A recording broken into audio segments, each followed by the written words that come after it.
अरे चलो अभी व्यापम को ध्यान दो पहले तो। आपका दोनों में है सिलेबस, कॉमन सिलेबस को ही पढ़ाऊंगा मैं। जीएस आपका दोनों में है, कंप्यूटर भी आपका दोनों में है। और व्यापम में तो भाई ये कंप्यूटर आपका कितना जरूरी है, 15 20 10 इतना तो आना ही है आपका।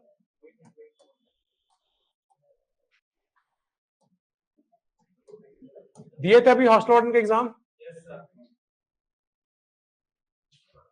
देखो एक चीज बोलता हूं आपका, एक टेक्निकल सब्जेक्ट है थोड़ा सा, ठीक, और लेकिन इस सब्जेक्ट का रिक्वायरमेंट क्या है आपका, फंडामेंटल।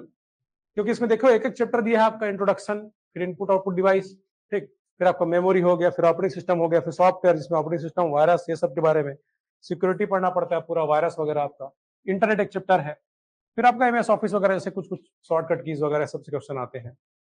इतने बड़े चैप्टर को आप देखोगे, एक एक जो चैप्टर है इसका वो अलग अलग ब्रांच है कंप्यूटर का, ठीक, मल्टीमीडिया भी एक है आपका। तो कोई ऐसा नहीं पढ़ना है आपको, देखोगे कितना इजी था क्वेश्चन, इजी चीजों को ही घुमा फिरा के पूछता है आपका। तो यानी कि बहुत हाई फाई टेक्निकल नॉलेज की जरूरत है, ठीक। जैसे हम लोग भी, आपको बड़े बड़े इंजीनियर अभी बहुत, कई लोग भयंकर गलती हो गया है। इसके पहले हॉस्टल वार्डन हुआ था, 50 में 25 यहाँ पे जरूरी था लाना, 25 नंबर नहीं ला पाए थे आपका क्वालिफाई करने के लिए। पता हो ना, आधा नंबर लाना पड़ता है हॉस्टल वार्डन में। व्यापम में देखोगे अधिकांश एग्जाम में आपको 10 नंबर, 15 नंबर या 20 नंबर का वेटेज तो रहता है इसका। तो एक जरूरी सब्जेक्ट है आपका, तो सरल चीजों को ही घुमा फिरा के पूछता है। अब क्लास बहुत लंबा चलता है, आराम चलेगा, 1 महीने से ऊपर चलता है, आराम से पढ़ेंगे। मेमोरी को 5-6 दिन लगता है खत्म करने में, वायरस वाले बड़े चैप्टर को लंबा चलता है। तो जो जितना इंपॉर्टेंट है उतना ध्यान देते हैं उसमें। और हर चैप्टर के बाद आपको क्वेश्चन सॉल्व कराऊंगा मैं, हर चैप्टर के बाद 20 25 30 क्वेश्चन आपका, लगभग 200-250 क्वेश्चन मैं सॉल्व कराऊंगा क्लास में आपको, कि कैसे क्वेश्चन आता है। और आपको भी ज्यादा से ज्यादा क्वेश्चन सॉल्व करना है, जितना ज्यादा क्वेश्चन, क्योंकि ऐसे सब्जेक्ट का आप पूरा सॉल्व ले लो, जितना भी आपको जहां से भी 1000-2000 क्वेश्चन आपको मिल जाए, उससे ज्यादा भी चलेगा आपको, क्योंकि जरूरी है आपके लिए। 1 लाइन क्वेश्चन आपको पढ़ना ही पड़ेगा कि एग्जाम में, एसएससी के एग्जाम में, रेलवे के एग्जाम में, या सेंटर की, या व्यापम के पुराने एग्जाम में। कुछ नहीं तो आंसर ले लो व्यापम का आप लोग। अब तक देखो जितने भी एग्जाम हुए व्यापम को, उसमें 1000 से 1200 क्वेश्चन खाली कंप्यूटर के मिलेंगे आपको, केवल कंप्यूटर से, क्योंकि हर एग्जाम में आया है कंप्यूटर आपको। तो कम से कम उतने ही को सॉल्व करके देखो।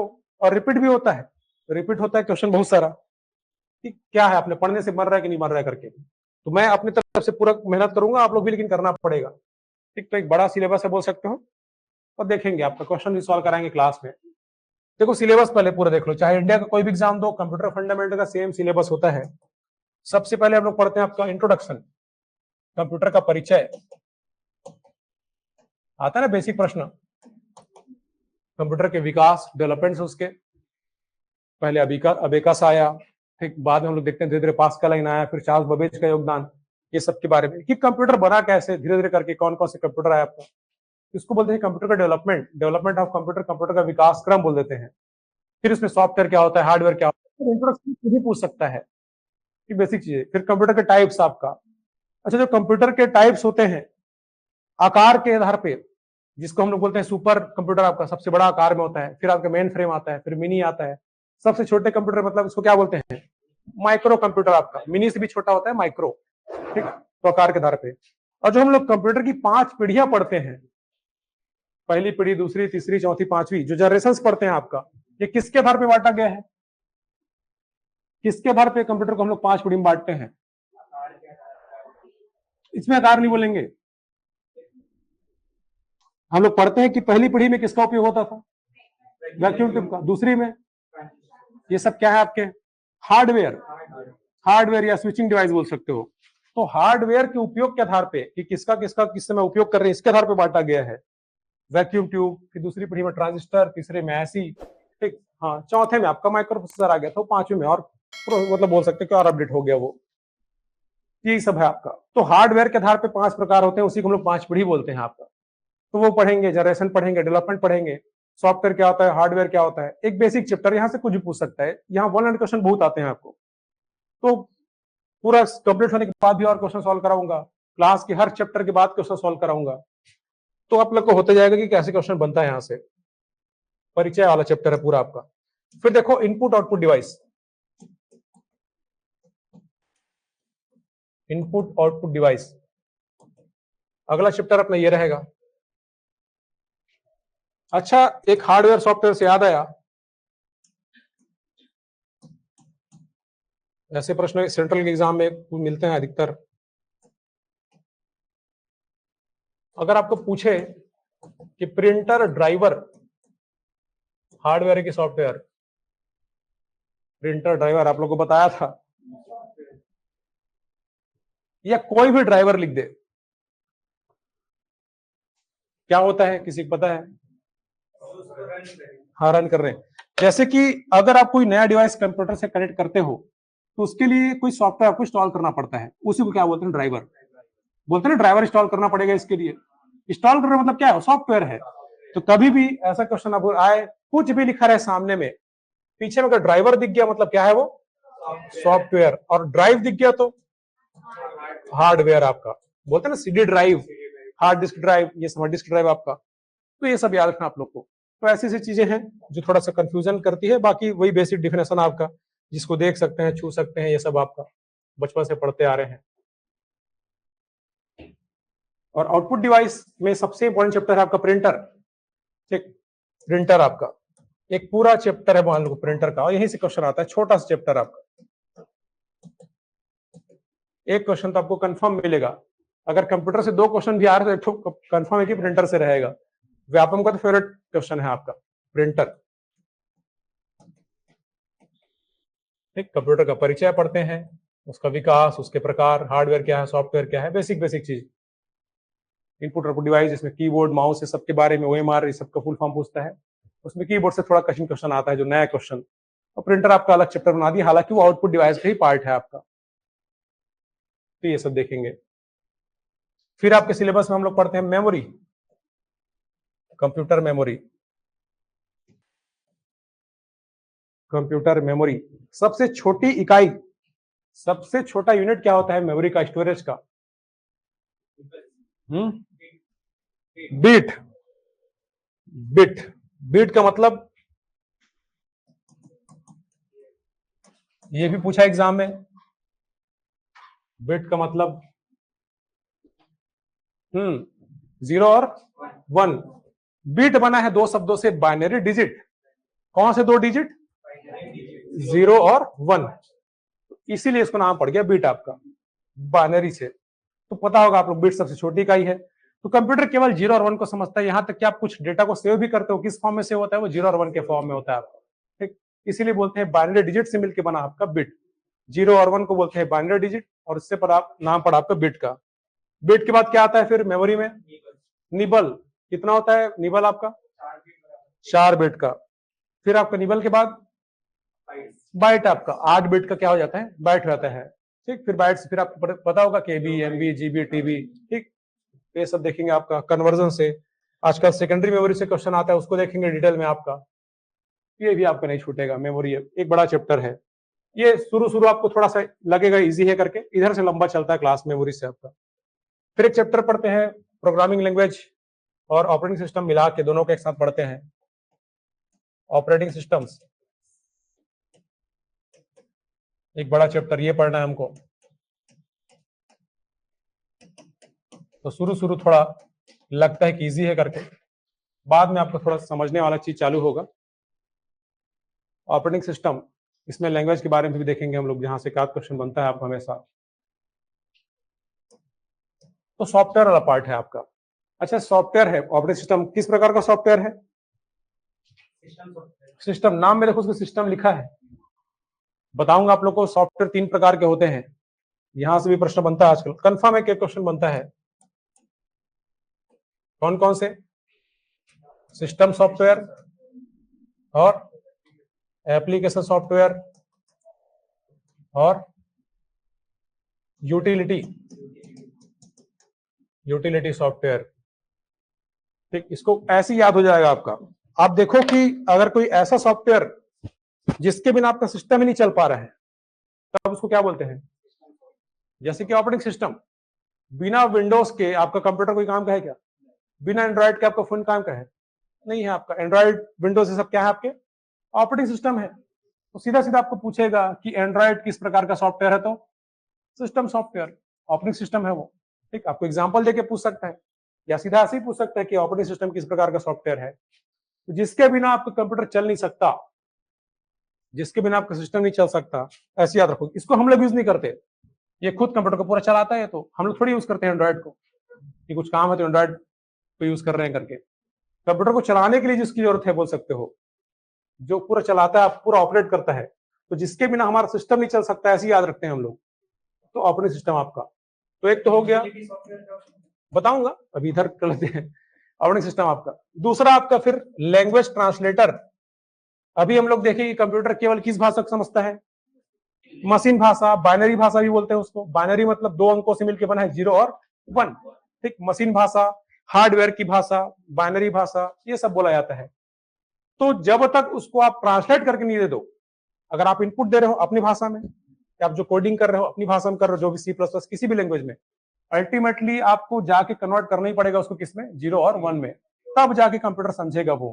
ठीक, तो हमेशा आपको क्या चाहिए रहता है, एक लैंग्वेज ट्रांसलेटर सॉफ्टवेयर। क्या क्या होते हैं, असेंबलर, इंटरप्रेटर और कंपाइलर, 3 पढ़ते हैं हम लोग। ठीक, ये दोनों को हम लोग बोलते हैं सिस्टम सॉफ्टवेयर, जिसके बिना आपका कंप्यूटर नहीं चल सकता।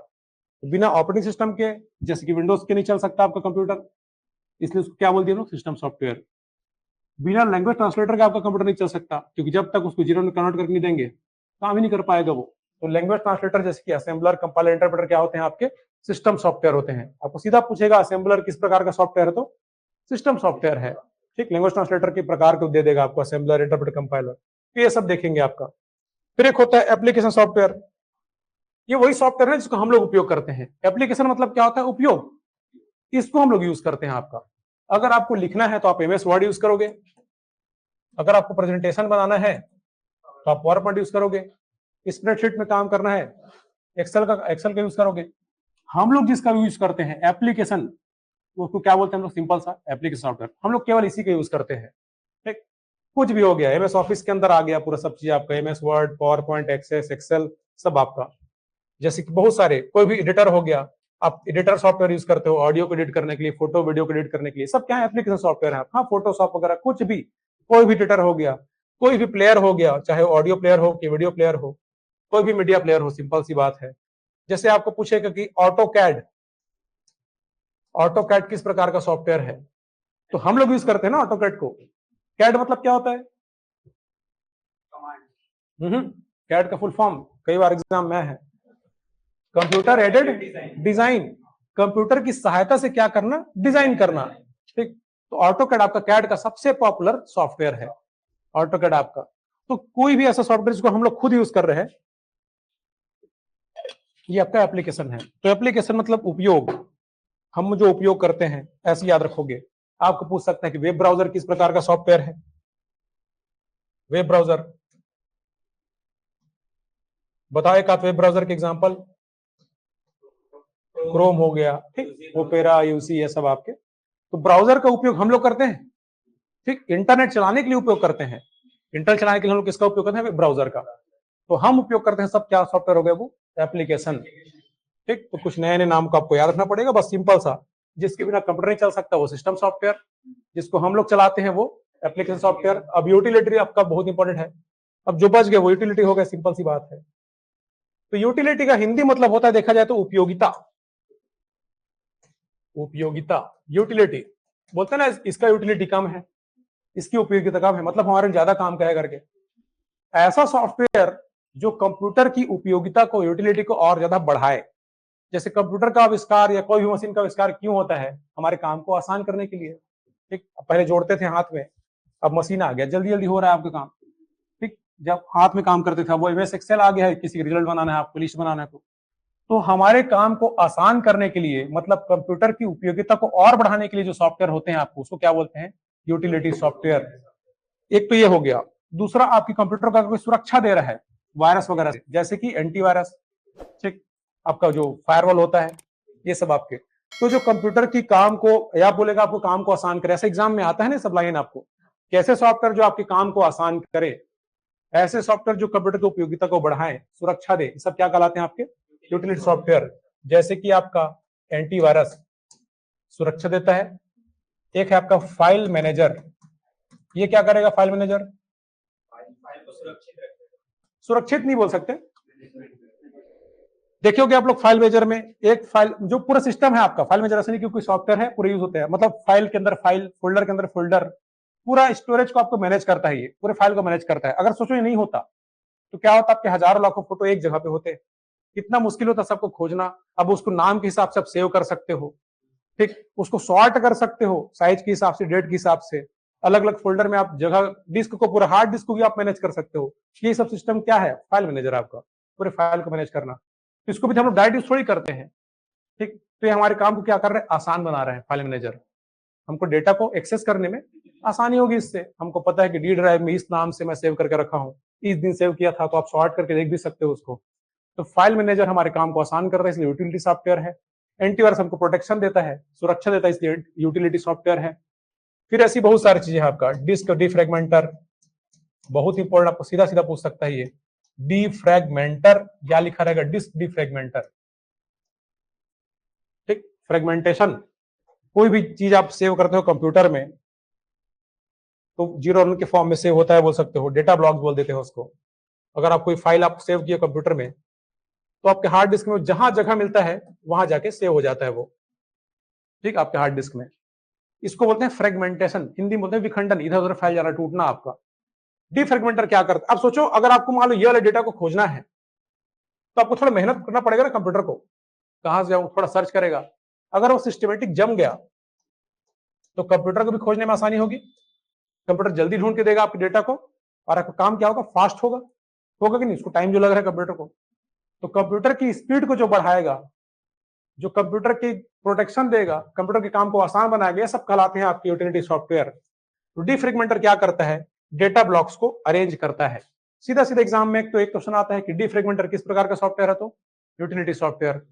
दूसरा पूछ सकता है कि डेटा ब्लॉक्स को अरेंज करने के लिए किस सॉफ्टवेयर का यूज होता है, तो डिफ्रेगमेंटर, ठीक, व्यवस्थित करता है। आपको मतलब समझना है बस। देखो कि जिस आप लैंग्वेज में चाहे बुक पढ़ो या क्लास पढ़े, क्वेश्चन जरूरी नहीं कि वैसा ही आए, क्वेश्चन आपको थोड़ा घुमा फिरा के, तो ऐसी एकदम अनपढ़ों वाली भाषा में सीखना है हमको, तभी क्वेश्चन बनता है व्यापम का। बताया ना, अच्छे अच्छे इंजीनियर क्वेश्चन सॉल्व नहीं कर पाते, उन लोग पढ़े भी रहते हैं, एक तो ज्यादा पढ़ना भी खतरनाक है, ठीक, ये भी सही है, ये भी देखा हूं कहीं कहीं, दो दो ऑप्शन है, फिर हो जाता है फिर वो, तो ये दिक्कत है आपका। तो डेटा ब्लॉक्स को अरेंज करने का काम करता है। ऐसे करेगा तो क्या फायदा होगा, कंप्यूटर को पता है एग्जैक्ट लोकेशन, उसको डेटा को तुरंत हमको ला के देगा, तो कंप्यूटर क्या हो गया आपका, फास्ट। तो ऐसा सॉफ्टवेयर जो हमारे कंप्यूटर की गति को फास्ट करते हैं, गति को बढ़ाते हैं, हमारे काम करने को और जल्दी बनाते हैं आपका, तो वो भी आपका यूटिलिटी सॉफ्टवेयर है। गति बढ़ाएगा या स्टोरेज बढ़ाए बोलेगा, ठीक, जो उसकी भंडारण क्षमता में, स्टोरेज में वृद्धि करे, वो भी क्या है, यूटिलिटी सॉफ्टवेयर। जैसे डिस्क क्लीनर हो गए आपके, बहुत सारे ऐसे सॉफ्टवेयर आते हैं जो फालतू फालतू की फाइल को हटा के आपकी स्टोरेज को क्या करते हैं, बढ़ाते हैं। तो अगर आपकी स्टोरेज को बढ़ा रहा है, आपकी स्पीड को बढ़ा रहा है, तो वो भी आपके यूटिलिटी सॉफ्टवेयर है। Disk defragmenter, disk cleaner, disk partition, disk management, ऐसा कुछ भी लिखा रहे, हम लोग उसको यूज नहीं करते, ठीक। तो ये तो ये था सॉफ्टवेयर का टाइप्स, इसको और आगे देखेंगे। यही से एक प्रश्न आपका बन जाता है आजकल कि कौन सा सिस्टम है, कौन सा यूटिलिटी है, कौन सा ये सब है करके।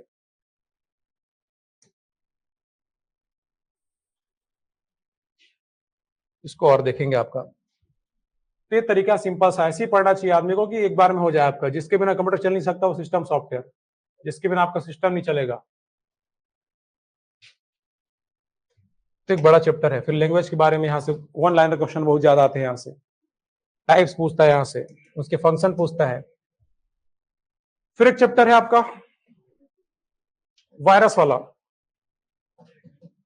तो केवल वायरस के बारे में नहीं पूछता, पूरे कंप्यूटर सिक्योरिटी के बारे में पूछता है वो। वायरस, एंटीवायरस, फिर जितने भी मालवेयर हैं आपके, वर्म, ट्रोजन, ठीक। फिर साइबर सिक्योरिटी मतलब हैकिंग, स्पूफिंग, फिशिंग, बहुत सारी चीजें हैं आपका, ठीक। तो पूरा साइबर सिक्योरिटी बोल सकते हैं उसको, साइबर सुरक्षा, एक बड़ा चैप्टर है ये, इसमें भी बहुत टाइम लगता है आपको। तो ये सब बड़े बड़े चैप्टर है आपका, 5-5 6 दिन चलता है चैप्टर, आराम से पढ़ेंगे, कोई हड़बड़ी नहीं है। इंपॉर्टेंट सब्जेक्ट है आपका, ज्यादा से ज्यादा क्वेश्चन सॉल्व करना है, मैं भी कराऊंगा और आप लोग भी करना पड़ेगा। और व्यापम कंसोल्ड अगर ले ही लो आप लोग, व्यापम कंसोल्ड लोगे तो आप कंप्यूटर तो मिलेगा ही 1000-1200 क्वेश्चन, साथ में आपको दूसरे सब्जेक्ट भी मिल जाएंगे, ठीक। तो आपके पूरा एक पैटर्न पता चल जाएगा, रिपीट होते हैं। और व्यापम में आजकल देख रहे हो मैथ्स, कंप्यूटर सबका वेटेज ज्यादा है, जीएस का थोड़ा कम हो गया है। और फिर भी अगर जीएस में ज्यादा फोकस करो तो आप लोग छत्तीसगढ़ को करना। अगर मान लो 20 नंबर का जीएस आ रहा है तो कोशिश करता है वो 10 का छत्तीसगढ़ रहे, बाकी 10 में बाकी सब्जेक्ट देते हैं पूरे इंडिया जीएस को, तो छत्तीसगढ़ का बेटा थोड़ा ज्यादा है, तो उसको थोड़ा मेहनत करो। आपका हर एग्जाम का एक अलग पैटर्न होता है, इसको कैसे समझना है आपका। तो वायरस, साइबर सिक्योरिटी, फिर आपका चैप्टर है इंटरनेट, एक बड़ा चैप्टर। इंटरनेट आपका, इंटरनेट का फुल फॉर्म क्या होगा? इंटरनेट का फुल फॉर्म पूछा एग्जाम में, एकदम सरल सरल चीजें हैं सब। एक तो होता है इंटरकनेक्टेड नेटवर्क, मतलब नेटवर्क मतलब क्या होता है? नेटवर्क मतलब किसको बोलेंगे? तो बोलते हैं ना मैं नेटवर्क बनाया 4 लोगों का, मतलब 4 लोगों से जुड़ा मैं आपका। हाँ बोल सकते हो ये भी, लेकिन उसके लिए वर्ल्ड वाइड वेब का यूज किया जाता है, वेब का।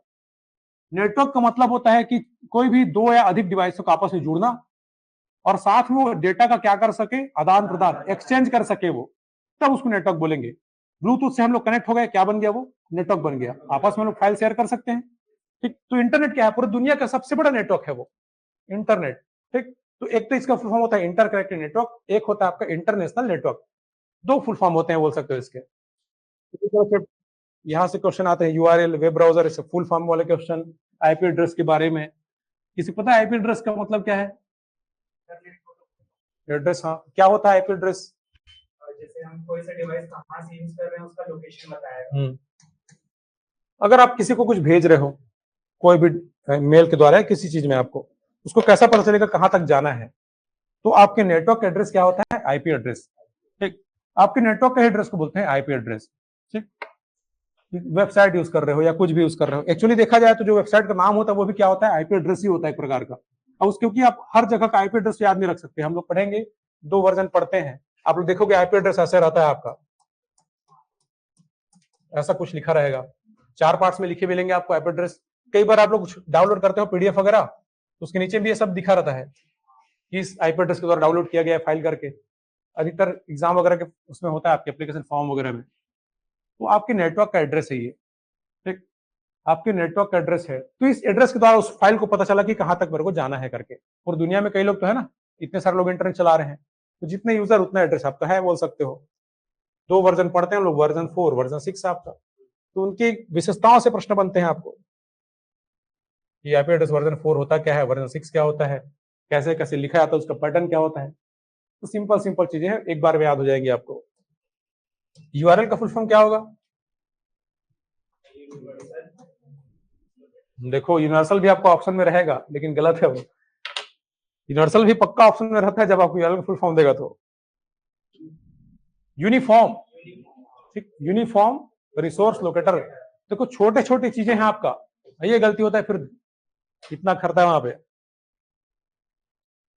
एग्जाम देके निकले, निकलते निकलते याद आता है कि 2 क्वेश्चन गलत हो गया, यूनिफॉर्म की जगह यूनिवर्सल मार दिया कि काज हम प्रिय मित्र से मिल जाओ, 4 क्वेश्चन वो गलत कर देता है, होता है ना। मैं ये मारा हूँ, ये मारा हूँ, 4 क्वेश्चन वहां, घर आते आते 10-15 और हो जाते हैं। ठीक, फिर मॉडल आंसर आया तो पता चला हटा, खत्म ही है ऐसे। तो सरल चीजों को गलत नहीं करना है आपको। एग्जाम में आधे से ज्यादा प्रश्न आपको सरल रहते हैं, कोई एग्जाम नहीं निकलता, उसका कारण क्या है? सरल प्रश्न को गलत करना। ऐसे ऐसे क्वेश्चन को आप गलत करोगे ना तो आप कर रहे हैं सीधा 1000-2000 नीचे जाएगा सीधा, क्योंकि उतने लोग उसको बनाए रहेंगे। ठीक, कठिन प्रश्न को बनाने से आपका रैंक बढ़ता है, जिसको कम लोग बनाते हैं। ठीक, तो सरल प्रश्नों को गलत करने से ही आदमी बाहर होता है। तो कम से कम वो लेवल आपका मेंटेन रहे कि जो सब बना के आ रहे हैं उसको तो हमको छोड़ना ही नहीं है, वो तो कभी भी किसी भी हालत में आपका गलत नहीं होनी चाहिए। यूआरएल यूनिफॉर्म रिसोर्स लोकेटर होता है, आपकी वेबसाइट या वेब पेज का एड्रेस होता है वो। ठीक, वेबसाइट का एड्रेस या वेबसाइट वेब पेज का बोलते हैं। वेबसाइट किससे बनता है? बहुत सारे वेब पेजेस से मिलकर बनता है आपका। तो ये बहुत कुछ है इस चैप्टर में, बोल सकते हैं एक बड़ा चैप्टर आपका। फिर हम लोग देखेंगे MS Office, Excel, PowerPoint, Word के बारे में, जो शॉर्टकट की वगैरह आते हैं उनकी विशेषताओं को पूछता है। तो बहुत डिटेल में नहीं कि प्रैक्टिकल नहीं करना है कि एमएस ऑफिस आपका पावर पॉइंट एक्सेल के शॉर्टकट की उनकी मुख्य विशेषताएं क्या है, कुछ कुछ फंक्शन के बारे में पूछता है। तो ये चैप्टर है सॉफ्टवेयर पार्ट के अंतर्गत आपका। अच्छा, MS Word, power point Excel, इनका एक्सटेंशन क्या होता है? जैसे एमएस वर्ड के फाइल का एक्सटेंशन क्या होता है? एक्सटेंशन मतलब क्या होगा? डॉट कैटेगरी जैसे हाँ। फॉरवर्ड डॉट पीपीटी, हम्म। एक्सेल का डॉट ईएक्सई।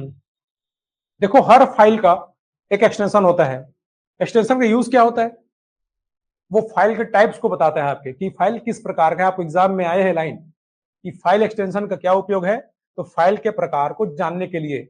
अगर आप लोग फोटो सेव करते हो, पीछे में आपके लिखा था डॉट जेपीजी, ठीक, इसको देख के क्या पता चल गया आपके कंप्यूटर को या मोबाइल को कि इमेज फाइल है। इसको इमेज वाले फोल्डर में दिखाएगा, आपको गैलरी में दिखाएगा, ठीक।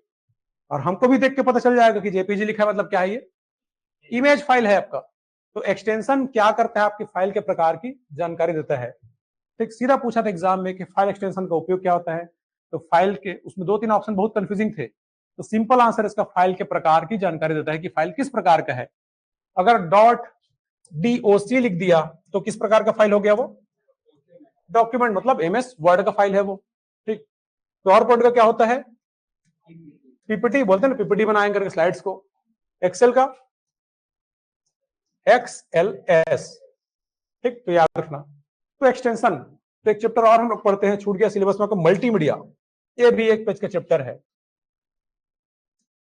यहां से क्वेश्चन कंफर्म मिलते हैं आपको। और क्या क्वेश्चन आएगा यहां से? जेपीजी का फुल फॉर्म क्या है, एमपीजी का फुल फॉर्म क्या है, एवीआई का फुल फॉर्म क्या है, ये सब आपका। और कठिन प्रश्न बनेगा तो वहीं से बनेगा, वो पूरा एक ब्रांच है कंप्यूटर का। अगर ऐसे क्वेश्चन जिसको कोई नहीं बना पा रहा है, वो भी देखना मल्टीमीडिया से रहता है आपका। तो जितना हो सके करेंगे अपन से, जितना अब एग्जाम में अब तक आ चुका है वो सब देखेंगे आपका। एक्सटेंशन को पूछता है, फुल फॉर्म को पूछता है यहां से,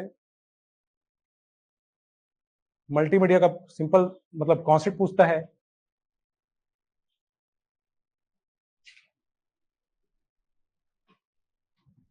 क्या होता है जेपीजी का फुल फॉर्म? जो इमेज फाइल है आपका, जेपीजी, एक एमपीजी, एवीआई, बहुत सारे फाइल पढ़ना है, 15-20 के आसपास। उसमें फाइल टाइप जानना है कि कौन सा इमेज है, कौन सा वीडियो है, फिर उसके फुल फॉर्म। उतने में आपका चैप्टर खत्म हो जाता है। बहुत इजी चैप्टर है मल्टीमीडिया, छोटा सा।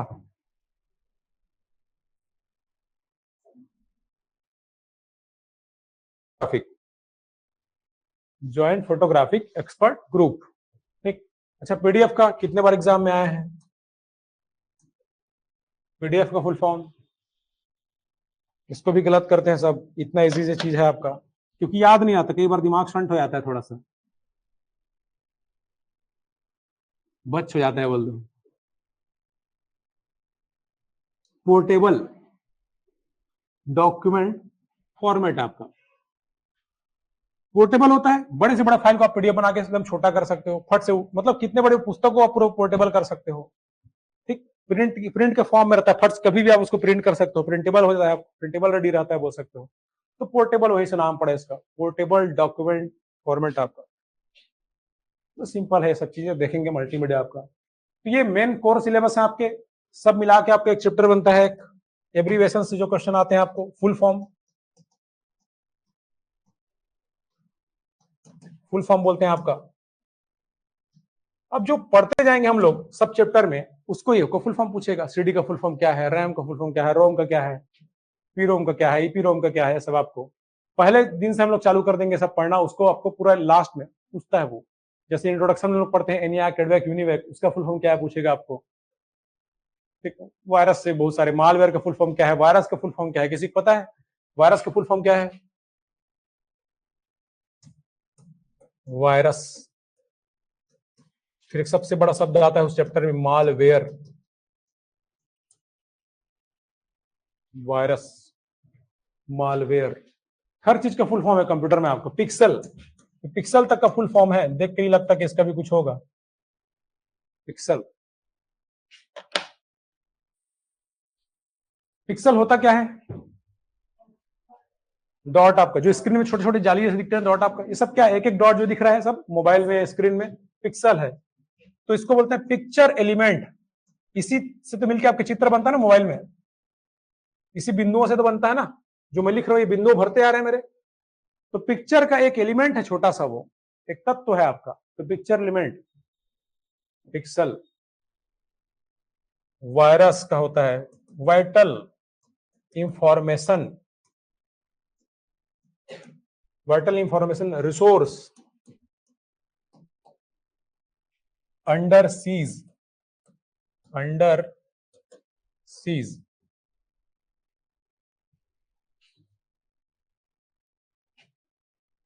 मैसेज भी आ रहा है क्या किसी का? अच्छा, गुड आफ्टरनून बोले हैं, ठीक, गुड आफ्टरनून भाई सबको। ठीक, तो ये पूरा चैप्टर है आपका। एक तो पढ़ते पढ़ते ही आपका 80-90% कवर हो जाता है, फिर जो बच जाएंगे उसको वहां पे और एक्स्ट्रा नोट कर लेंगे हम लोग सबको। उसके हिसाब में क्या करता हूँ, रिवीजन कराता हूँ आपका पूरा। पहले दिन से पढ़ते पढ़ते 3-4 दिन लगता है फुल फॉर्म को पढ़ने में, साथ साथ में पूरे चैप्टर का फिर से जितना हम लोग पढ़ेंगे ना सब का रिवाइज कराऊंगा एक एक बार, और पूरा इंट्रोडक्शन से लेकर पूरा आखिरी तक आपके। तो फुल फॉर्म पढ़ते पढ़ते रिवीजन अच्छा होता है आपका। जैसे हम लोग पढ़ेंगे बायोस, आपका किसी को पता है क्या होता है BIOS? Basic input output system. क्या होता है इसके बारे में, क्या जानते हो आप लोग? सिस्टम में आपको पूछेगा कि सिस्टम में सबसे पहला डिवाइस कौन सा एक्टिव होता है करके। मतलब जैसे ही कंप्यूटर का आप ऑन करते हो, सबसे पहले कौन सा डिवाइस या कौन सा पार्ट एक्टिव होगा? तो आपका बायोस। फिर क्या करेगा ये? पूरे कंप्यूटर की जांच करता है, एक टेस्ट ऑपरेट करता है। इसको क्या बोलते हैं? पोस्ट। तो दूसरा क्वेश्चन ये बनता है आपका कि पोस्ट का फुल फॉर्म क्या है करके। तो पावर ऑन सेल्फ टेस्ट। तो सबसे पहले कंप्यूटर ऑन करने पर एक्टिव होता है बायोस। बायोस का फुल फॉर्म होता है बेसिक इनपुट आउटपुट सिस्टम। जैसे ही ऑन करते हैं बायोस एक्टिव होकर पूरे कंप्यूटर की जांच करता है कि सब डिवाइस आपके सॉफ्टवेयर हार्डवेयर अच्छे से कनेक्टेड है कि नहीं, अच्छे से काम कर रहे हैं कि नहीं। इस टेस्ट को बोलते हैं POST, power on self test. मतलब चालू करते ही खुद की जांच करना, पोस्ट आपका। सब रोम में लगे होते हैं आपके। रोम में एक और चिप लगा होता है आपका सीमॉस, जो डेट और टाइम को अपडेट करता है आपका। Complementary metal oxide semiconductor chip बोलते हैं सीमॉस चिप। सीधा सीधा पूछेगा आपको कि देखे होगे आप लोग कंप्यूटर को अगर कई महीने बाद भी ऑन करोगे तो आपका टाइम चेंज नहीं हो रहा था, मतलब चलते रहता है टाइम वो। तो कोई तो अंदर में बैटरी लगी होगी छोटी सी जो उसको चला रहा होगा आपका, वो है आपका CMOS chip, complementary metal oxide semiconductor chip आपका। तो ऐसे बहुत सारे फुल फॉर्म को याद रखने पड़ते हैं। पहले दिन से आप याद करते चलना, साथ में लास्ट में और सबको रिवाइज करते करते एक बार और लिखेंगे। 100 से ऊपर आपके फुल फॉर्म है, लेकिन वो पूरे चैप्टर के अंदर रहेंगे, ऐसे अलग से नहीं। अलग से 15-20 और अलग से और बताऊंगा, बाकी पढ़ते पढ़ते ही क्लियर हो जाता है।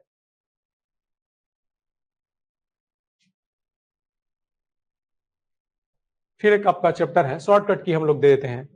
तो कुछ एमएस ऑफिस के शॉर्टकट की हैं, कुछ नॉर्मल विंडोज के शॉर्टकट की हैं, कुछ कीबोर्ड के शॉर्टकट की हैं। एक चैप्टर ये रहेगा अपना।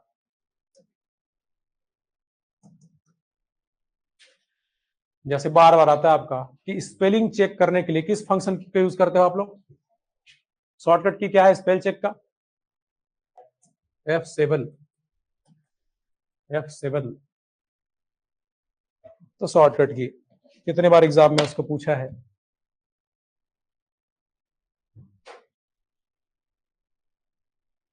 ये सिलेबस आपका, चाहे कोई भी एग्जाम दो इंडिया का, बड़े से बड़ा छोटे से छोटा। बड़े एग्जाम में मेमोरी को पूछता है क्वेश्चन कंफर्म है आपका। यूपीएससी में देखना मेमोरी से क्वेश्चन आता है। अरे नेट सेट तक में आता है यहाँ से प्रश्न आपका, इतने ही टॉपिक से। नेट का भी पेपर देखा था, 5 के 5 क्वेश्चन नोट से बन गए थे, मतलब जबकि बहुत हाई फाई लेवल का कंप्यूटर, क्योंकि हम लोग का व्यापम सिलेबस ज्यादा बड़ा है, ज्यादा कठिन है बोल सकते हो। सेंट्रल में आपको 1 लाइन क्वेश्चन ज्यादा आते हैं, एसएससी रेलवे वगैरह में, यहाँ थोड़ा ज्यादा देता है। और जरूरी नहीं कि आपका, जैसे अभी व्यापम में 2-3 क्वेश्चन ऐसे थे जो छोड़ने लायक थे। वो वाला जो स्टेप्स पूछा था कि सबसे पहले ये ऑप्शन चुनना है, फिर ये करना है, फिर ये करना है वाला नहीं था, स्टेप में 2 क्वेश्चन दिया था। तो जरूरी नहीं कि वैसा क्वेश्चन बने, क्योंकि जो आदमी काम करता है उसको भी नहीं पता होता कि मैं पहले किस ऑप्शन पे जाता हूँ, फिर ये ऑप्शन, उस ऑप्शन का नाम याद रहे, तो जरूरी नहीं है। मैं पहले ही बोला था क्लास वालों को कि 30 में से 25 क्वेश्चन मेरे नोट्स से आएगा करके।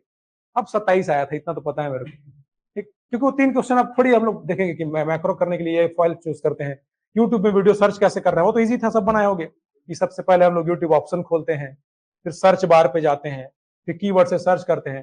तो ये सब प्रैक्टिकल चीजें हैं आपका। तो जरूरी नहीं कि अब बहुत सारे लोग एमएस ऑफिस यूज करते हैं, कहीं पे काम करते हैं आपका, इसका मतलब ये थोड़ी कि उसको बहुत सारी चीज को शॉर्टकट पता होगा। वो जितना काम करता है उसको उतनी जानकारी होती है। और हम लोग को भी एग्जाम के लिए जरूरी कि एमएस ऑफिस सीखने पड़ जाए यहाँ पे, ठीक। 6 महीने का पूरा कोर्स होता है उसका। यही है एग्जाम में क्या क्या जरूरी है, कैसे भी करके नंबर पाना है तो दो चीज दिमाग में रहे आपका, एग्जाम को नहीं छोड़ना है आपका, पैटर्न को नहीं छोड़ना है, क्योंकि एक सब्जेक्ट नहीं है आपके पास, हर जगह से आपको स्कोर करना है। मैथ्स का उतना ही वेटेज है, इसका भी उतना ही वेटेज है आपका। अब ऐसा नहीं कि जीएस का वेटेज कम है तो उसको छोड़ दो, आप कुछ तो बनाना पड़ेगा, ठीक, जैसे क्योंकि आप नहीं बनाओगे कोई और बना लेगा वाली बात है, ठीक। छत्तीसगढ़ को थोड़ा ज्यादा ध्यान दो, उसका वेटेज ज्यादा रहता है अगर जीएस की बात किया जाए तो चलेगा आपका, ऐसी चलना ही है। लगभग 10 चैप्टर है मोटा मोटा, हम लोग उसको पढ़ने के लिए अलग से, जैसे प्रिंटर तो आउटपुट के अंदर ही आता है, लेकिन उसको अलग चैप्टर बना दिए हम लोग। तो मोटा मोटा ये पूरा सिलेबस है, चाहे इंडिया का कोई भी एग्जाम दो आप, यही इसी को बोलते हैं आपका फंडामेंटल, बेसिक फंडामेंटल कंप्यूटर का आपका। बाहर जाओगे तो आप लोग का नंबर सिस्टम ऐड हो जाता है कई एग्जाम में, कठिन से कठिन क्वेश्चन जब और होगा नंबर सिस्टम जुड़ जाता है, एक आध क्वेश्चन उससे आएगा, एसएससी वगैरह में जो क्वेश्चन आता है, यही सिलेबस है सब चीज। किसी एग्जाम में आपका नेटवर्किंग जुड़ जाता है इंटरनेट के साथ, नेटवर्किंग के क्वेश्चन है। अभी बहुत सारे लोग ये पढ़े, वो हॉस्टल वाले के लिए इतना मतलब वो करते कि इसरो के साइंटिस्ट की तैयारी कर रहे हैं। आप एग्जाम की वैल्यू को देखो थोड़ा सा, कि कठिन, अगर कठिन प्रश्न आता भी है तो कितना भी पढ़ लो और नहीं बनने वाला आपसे, 2-3 क्वेश्चन आपको ऐसे मिलेंगे कि नहीं बनने वाला है, तो उस पर हमको फोकस करके वो नहीं छोड़ना भाई जो बन सकता है आपका, ठीक बताया था मैं। लेकिन कई लोग हैं आए बाएं इधर से बना रहे हैं, वो ऐसा ही मॉडल पढ़ रहे हैं, नेटवर्किंग पढ़ रहे हैं, आज तक नहीं सिलेबस में आए नहीं, आपके सिलेबस ही नहीं पता उनको। मैं एग्जाम गया था, सेंटर देखा, वहां एक लड़का आपका रीजनिंग पढ़ रहा था, मोबाइल में रीजनिंग के वीडियो देख रहा था वो एग्जाम के पहले, उसको पता नहीं कि रीजनिंग है नहीं सिलेबस में। नेटवर्किंग पढ़ रहा था एकदम आए बाएं वैसे ही मॉडल, फिजिकल लेयर, ये लेयर, नेटवर्क लेयर, उसको बता दूं लगा मैं कि नहीं है भाई सिलेबस में करके, वाला कहाँ उसकी आत्मा को ठेस पहुंचाओगे, ठीक। तो कम चीजों को पढ़ो और अच्छा पढ़ो, इसको आराम से पढ़ते जाओ, क्वेश्चन सॉल्व करते जाओ ताकि छूटे मत, क्योंकि 100 में 100 किसी का नहीं बनता, टॉपर का भी नहीं बनता, ठीक। 100 में उसको पता है कि 70 लाऊंगा मेरा सिलेक्शन होगा करके, तो आपके पास 30 नंबर का ऑप्शन है, आपके पास 30 नंबर आप वो मेहनत करने के बाद भी अगर आपका नहीं हो रहा तो आप उसको थोड़ा स्किप कर सकते हो कुछ चीजों को। लेकिन हाँ, अगर कई लोग बोलते हैं कि मैथ्स नहीं बन रहा है, तो एक लिमिट तक तो आपको मैथ्स बनाना पड़ेगा, क्योंकि वेटेज है उसका, ऐसा तो नहीं कि 25 के 25 क्वेश्चन नहीं बनते आपके, कुछ तो होंगे जो बन जाते होंगे, 10 बनता है कम से कम आपका, कोशिश करो कि अगली बार वो 15 बन जाए आपका। तो पढ़ाई का तरीका ये है, आपको कैसे भी करके नंबर लाना है, ठीक। कॉम्पिटिशन एग्जाम है, यहाँ ज्ञान प्राप्त करना है या नंबर लाके नौकरी पाना जल्दी जल्दी, ठीक। कॉम्पिटिशन एग्जाम का मतलब ये होता है, क्योंकि ज्ञान प्राप्त करना होता है तो आदमी फिर करता है बीएससी, फिर एमएससी, फिर पीएचडी, फिर जाके देखो क्या और क्या रिसर्च कर सकते हो आप लोग। तो 20-25 सब्जेक्ट है, इतने सारे सब्जेक्ट हैं आपके, ठीक। आप हर सब्जेक्ट को एकदम डिटेल में नहीं पढ़ सकते, कैसे भी करके आपको नंबर पाना है। ये डायलॉग आपको हर चीज में बोलता हूं मैं, आपको हर क्लास में देखना, कोई बच्चे होते हैं आपको 1 साल 2 साल में नौकरी पाके निकल लेते हैं, और पढ़ने वाला घिसते रहता है आपको, ठीक, जो बहुत ज्यादा पढ़ लिया आपको दूसरे को सिखाते रहेगा, मेरा टाइप, ठीक। तो ज्यादा नहीं पढ़ना है आपको, अच्छा पढ़ना है, जितना पढ़ोगे उतना कंफ्यूजन भी क्रिएट होता है कई बार। तो बस आपको एक रेंज पता होना चाहिए घोड़े जैसा, कि सीधा चलना है मेरे को, कहां से कहां तक ही पढ़ना है, सिलेबस में क्या दिया है करके, बहुत कुछ है आपका। और कंप्यूटर का एक एक जो चैप्टर है ना, एक एक पूरा ब्रांच है कंप्यूटर का, इंटरनेट पूरा नेटवर्किंग एक ब्रांच हो जाता है आपका, पूरा आईटी, ठीक। सॉफ्टवेयर वाला पार्ट पूरा आपका इंजीनियरिंग करना पड़ेगा उसको सीखने के लिए आपको, कंप्यूटर साइंस में, या बीएससी करना पड़ेगा, इंजीनियरिंग करना पड़ेगा, मल्टीमीडिया पूरा एनिमेशन आपका पूरा अलग ही ब्रांच है। तो एक सब्जेक्ट ही ऐसा है बोल सकते हो। हमको क्या है, फंडामेंटल की क्या होता है, हर चीज के बारे में आपको इतना ही जानना है कि क्या चीज है ये करके, ठीक। क्यों होता है, कैसे होता है, वहां तक पूछता है एग्जाम में, बस क्या है, ठीक। एस रैम डी रैम देखोगे, क्लास में बताया था सबको मैं, आया था क्वेश्चन, बहुत लोग नहीं बना पाए थे एस रैम डी रैम के बारे में, कल ही आप लोग को शाम को बताया था मैं, सेम क्वेश्चन आपको दिया था, वो मेरे हर क्लास के नोट्स में आपको मिल जाएगा, कब से पढ़ा रहा हूँ एसएम डीरैम के बारे में। पहले लोग इतनी पढ़ते थे कि रैम 2 प्रकार के होते हैं, एसएम डीरैम, इतने आपको बुक में मिलता था, मेरे को पता था पूछेगा इसके बारे में थोड़ा डिटेल में। तो जो चीजें अपने रेंज में है उतनी को आगे बढ़ना है हमको, ऐसा नहीं कि सिलेबस से बाहर की चीज उठा के ले आए। और व्यापम के आप पुराने क्वेश्चन देखोगे, आपको मिलेगा ही 2-4 क्वेश्चन अटपटांग मिलते हैं जो सब छोड़ के आते हैं, इसका मतलब नहीं कि आदमी नया पढ़ने लग जाए। तो लोगों को डराते भी हैं, यूट्यूब में ऐसे ऐसे गुरुजी मिलेंगे आपको जो आए बताया ना, नेटवर्किंग लेयर ये सब पढ़ा रहे हैं आपको, तो ऐसे में तो फिर C++ प्रोग्रामिंग सीखने लग जाओ, ठीक, सब कुछ सीख जाओ, सीधे कोडिंग करना सीख जाओ, इतना सीख लो कि अमेजन फेसबुक में नौकरी लग जाए आपका, ठीक। फिर हॉस्टल बनने की जरूरत क्या है आपको।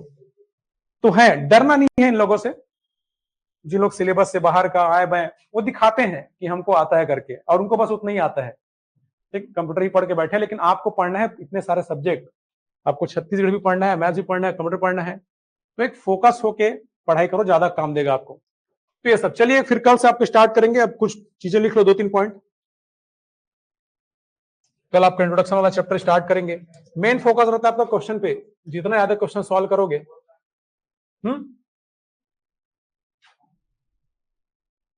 तो कंप्यूटर का परिचय वाला चैप्टर,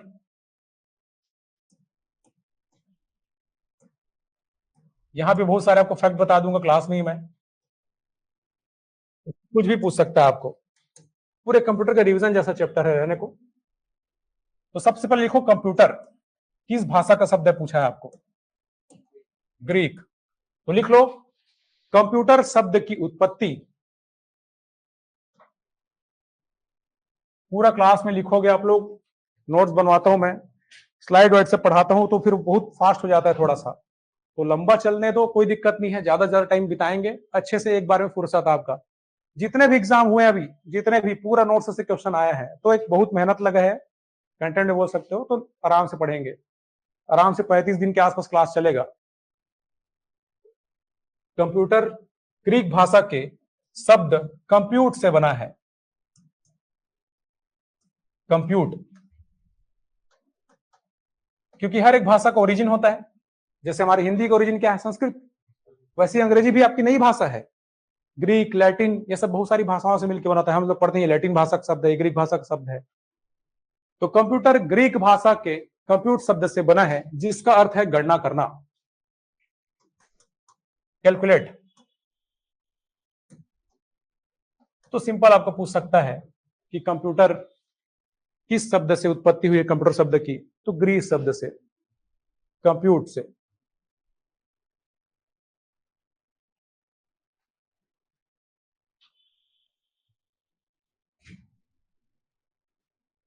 ठीक, तो देखो कंप्यूटर हम लोग को काम को आसान करने के लिए बनाया गया एक मशीन है, सिंपल सी बात। एक क्वेश्चन है जो बार बार एग्जाम में पूछता है, वो होता है डेटा और इंफॉर्मेशन के बारे में।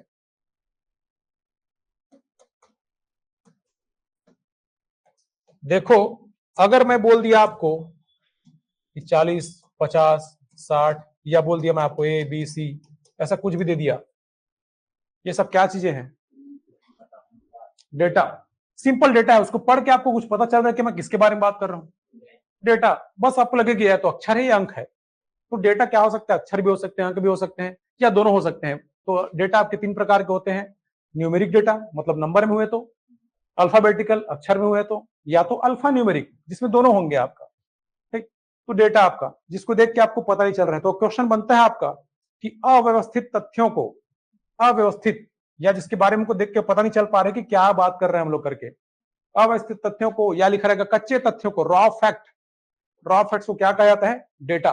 अगर मैं आपको बोल दूं कि 3 लड़के थे ए बी सी नाम से, एक को मिला 40 नंबर, एक को मिला 50, एक को 60, आपको पता चल गया मैं किसके बारे में बात कर रहा हूं। इसको क्या बोलते हैं, इंफॉर्मेशन। इंफॉर्मेशन का मतलब ये होता है कि किसी चीज की जानकारी हो रही है आपको। ठीक, तो अगर डेटा को ही हम लोग व्यवस्थित कर दें तो क्या हो जाता है, वो इंफॉर्मेशन हो जाता है। इसी को कितना तरीके से घुमा फिरा के एग्जाम में पूछा है कि व्यवस्थित तथ्यों को क्या बोलते हैं, तो सूचना हो जाएगा वो। अव्यवस्थित को क्या बोलते हैं, डेटा आपका। एक सिंपल सा, तो लिख लो डिफिनेशन वगैरह को, लेकिन दिमाग में ये सब चीजें रहना चाहिए आपके। डिफिनेशन तो आपको बुक मिल जाता है, डेटा आपका। तो ये क्या क्या लाइन आपको पूछ सकता है, एक लाइन आपको ऐसा पूछ देगा कि अव्यवस्थित, अव्यवस्थित तथ्यों को, या लिखा रहेगा कच्चे कच्चे तथ्य लिखा रहेगा, रॉ फैक्ट, रॉ फैक्ट्स। अव्यवस्थित तथ्यों को या कच्चे तथ्यों को, रॉ फैक्ट को डेटा कहा जाता है। दिमाग में कि जिसको हम लोग को देख के कुछ जानकारी मत मिले, नॉर्मल कोई अगर 2 बोल दिया मतलब एक नंबर है हमारे लिए, मतलब डेटा है वो। और कंप्यूटर में यही सब तो डेटा है आपके, नंबर, अक्षर, सिंपल सा।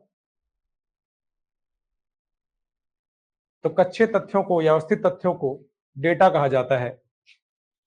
ठीक, लिख लो डेटा 3 प्रकार के होते हैं।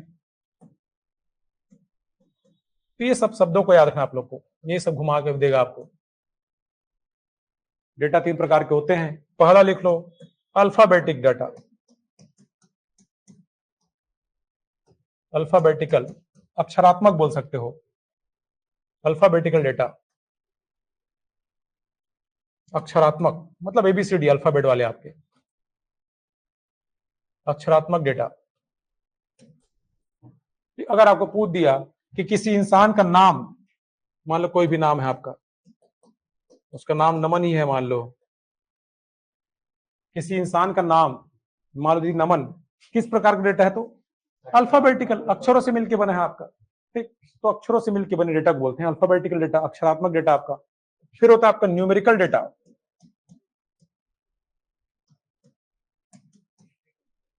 न्यूमेरिकल डेटा मतलब संख्यात्मक, जो डिजिट से मिलके बने, संख्या से मिलके बने। ठीक, अगर आपको बोले किसी व्यक्ति का फोन नंबर किस प्रकार का डेटा होगी, तो संख्यात्मक। ऐसे क्वेश्चन वैसे बनते नहीं है, लेकिन मान लो एक दिमाग में आया था कि क्या क्या और पूछ सकता है पढ़ाते पढ़ाते। अगर आपको बोल दे किसी व्यक्ति का मोबाइल नंबर या फोन नंबर किस प्रकार का डेटा है, तो न्यूमेरिक डेटा, नंबरों से मिलकर बनता है। किसी शहर का पिन कोड किस प्रकार का डेटा है, तो न्यूमेरिक डेटा आपका। ठीक, किसी शहर का पिन कोड नंबरों में लिखा था, बिलासपुर का पिन कोड है ये। फिर एक होता है अल्फा न्यूमेरिक, जिसमें दोनों होंगे आपके, उसमें अल्फाबेट भी होंगे मतलब अक्षर भी होंगे और नंबर भी होंगे। अल्फा न्यूमेरिक डेटा, ठीक, अल्फा न्यूमेरिक, अक्षर भी रहेंगे उसमें और संख्या भी रहेगी उसमें। अल्फा न्यूमेरिक, ठीक, जैसे किसी का एड्रेस आपका, इसी नमन का एड्रेस, ठीक, नमन बस स्टैंड के पास दारू भट्टी के पीछे 495006, हो गया, अक्षर भी है नंबर भी है आपका। एक दोस्त का एड्रेस था ऐसी, वो याद आता है मेरे को, वो लिखता था बढ़िया फॉर्म में, दारू भट्टी के पीछे। ठीक, तो किसी व्यक्ति का पता जनरली आपको एग्जांपल दे दिया, मान लो ऐसा एग्जांपल दे के पूछेगा, ऐसा पूछे तो जरूरी थोड़ी कि हर अल्फा न्यूमेरिक ही एड्रेस हो। तो आपको एड्रेस ऐसा देगा और लिखा रहेगा किस प्रकार डेटा है, तो उसमें अक्षर और नंबर दोनों रहे अगर, तो अल्फा न्यूमेरिक। तो 3 प्रकार की होती हैं। तो सिंपल ये वाले कॉन्सेप्ट का याद रखें, डेटा से हमको किसी चीज की जानकारी नहीं होती। अव्यवस्थित होते हैं वो, मतलब पता नहीं चलता कि हम किस बारे में बात कर रहे हैं। कच्चे तथ्य होते हैं, मतलब नंबर अक्षर क्या है, आपकी फैक्ट है, सिंपल से एक तथ्य है। अब लिखो इंफॉर्मेशन। कई तरीके से पूछता है, आपको क्वेश्चन भी सॉल्व करेंगे तो आपको दिखाऊंगा मैं कैसे पूछता है सब क्वेश्चन को। इंफॉर्मेशन, अभी 2-3 दिन लगेगा हम लोग इंट्रोडक्शन वाला चैप्टर खत्म करने में, फिर आपको क्वेश्चन सॉल्व कराऊंगा इस चैप्टर का। इंफॉर्मेशन, सूचना।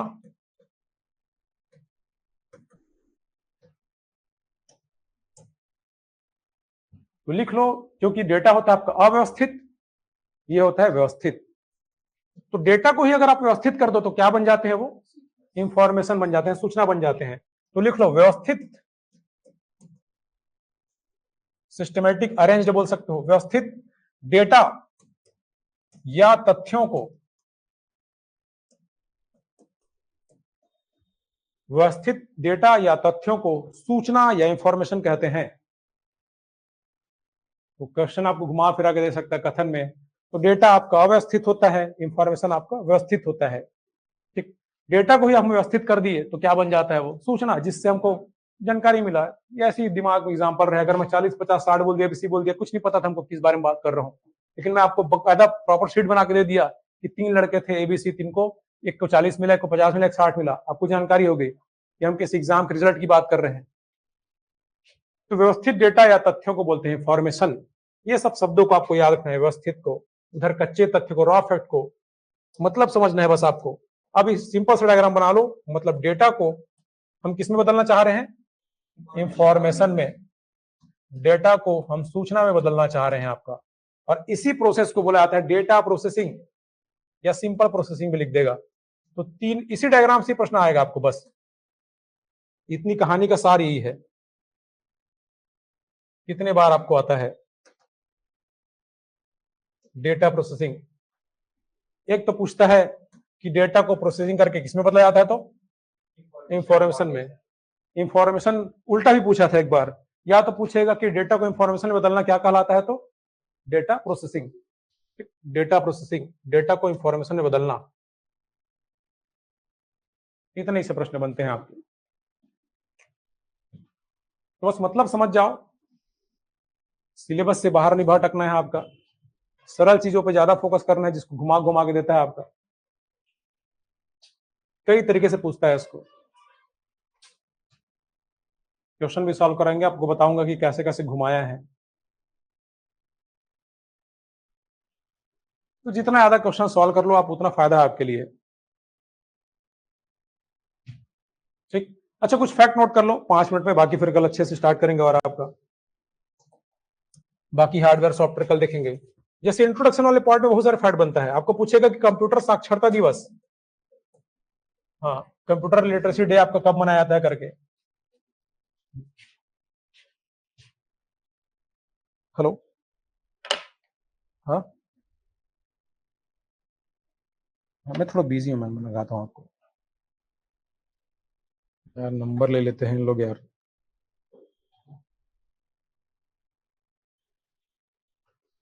कंप्यूटर साक्षरता दिवस 2 दिसंबर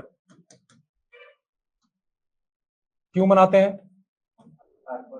अर्पानेट, दुनिया का जो पहला नेटवर्क था अर्पानेट, पढ़ेंगे इंटरनेट में हम लोग, वो इसी दिन स्थापित किया गया था 1969 को 2 दिसंबर, उसी की याद में मनाया जाता है इसको।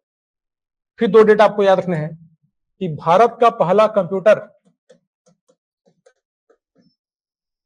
वो तो सुपर कंप्यूटर है आपका, भारत में लिख सकते हो, भारत में पहला कंप्यूटर, भारत में पहली बार कंप्यूटर कहां स्थापित किया गया था?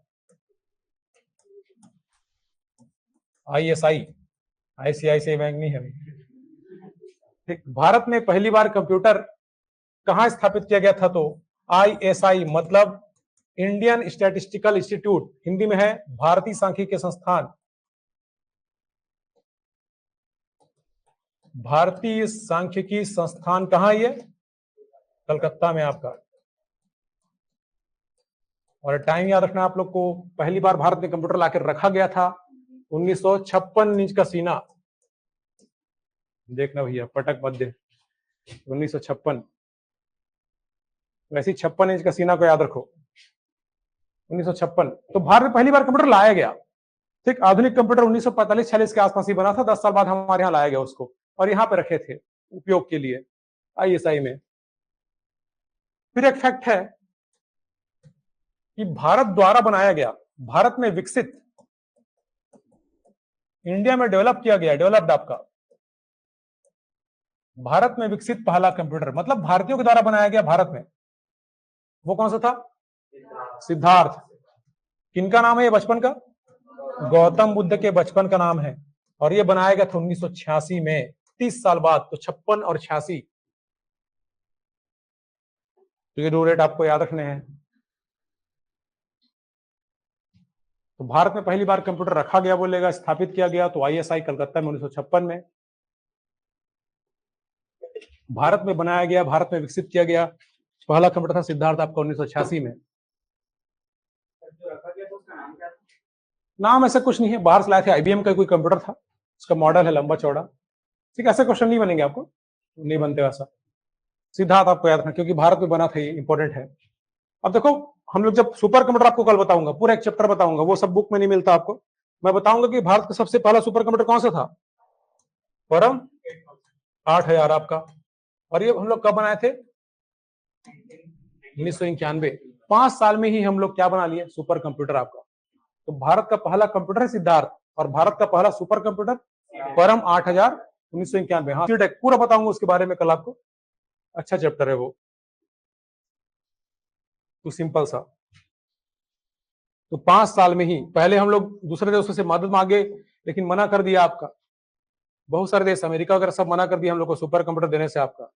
तो विजय पांडुरंग भाटकर, सीडेक के संस्थापक बोलते हैं, जो परम 8000 को बनाए थे, जिनको भारत में सुपर कंप्यूटिंग के जनक माना जाता है। तो कल बहुत सारे सुपर कंप्यूटर के बारे में फैक्ट बताऊंगा आपको। तो चलिए, आखिरी क्लास था, विमल शर्मा नाम है मेरा, विमल युवा केसरी। ठीक, जगह जगह बड़े बड़े स्टार लोग प्रचार कर रहे हैं मेरा आजकल। ठीक, तो इसमें और बहुत सारे फैक्ट आपको बताऊंगा। चलिए फिर कल करते हैं, फिर स्टार्ट करेंगे आपका जनरेशन प्रकार, ये सब बात।